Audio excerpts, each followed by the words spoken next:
টঙ্গীর তুরাগ নদ ও তীরবর্তী এলাকায় বাড়ছে হত্যা, মাদক সেবন ও চোরাচালান সহ নানা ধরনের অপরাধমূলক কর্মকাণ্ড।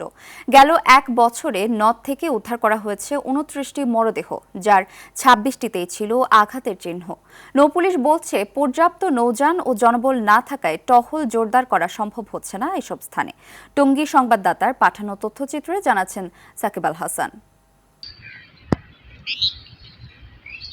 অপরাধ দমন, চোরাচালান প্রতিরোধ, জলদস্যুতা ও নৌসম্পদ রক্ষায় ২০১৩ সালে গঠন করা হয় নৌপুলিশ। কিন্তু পর্যাপ্ত নৌযান ও জনবলের অভাবে দায়িত্ব পালনে হিমশিম খাচ্ছে টঙ্গী ফাঁড়ির নৌপুলিশ।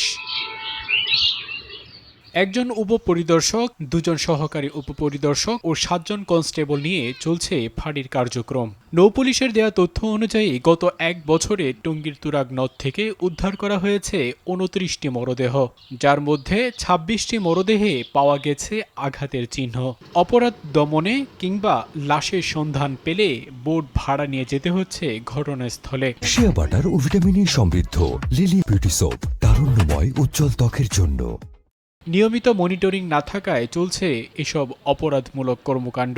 নদীর পাশে মনে করেন মাদক দ্রব্য সেবন হয়, এই আপনার টঙ্গী ব্রিজের নিচে বলেন, যদি নৌ পুলিশ যদি তাদের দায়িত্বগুলো পালন করতো তাহলে এভাবে মাদকেরও একটা অভয় আশ্রম গড়ে ওঠে না। নৌ পুলিশ তো মনে করেন এই বর্ষার সিজনে আসা গেছে, এরা পরে এই পর্যন্ত কোনো নৌ পুলিশ আর এই রোডে দিয়ে আসা যাওয়া করেনি।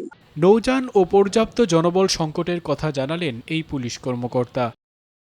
আমাদের সাজাও চেষ্টা করে যাচ্ছে, আমাদের সাজাও পুলিশ হেডকোয়ার্টার মানে আমাদের পুলিশ হেডকোয়ার্টার থেকে পুলিশ হেডকোয়ার্টার এরকম দেওয়া আছে। আমাদের আসলে জনস্বল্পতার কারণেই অনেক সময় যে টোটাল জনবলটাই কম, আপনি যতগুলো এগিয়ে যাচ্ছে টোটাল জনবলটাই কম।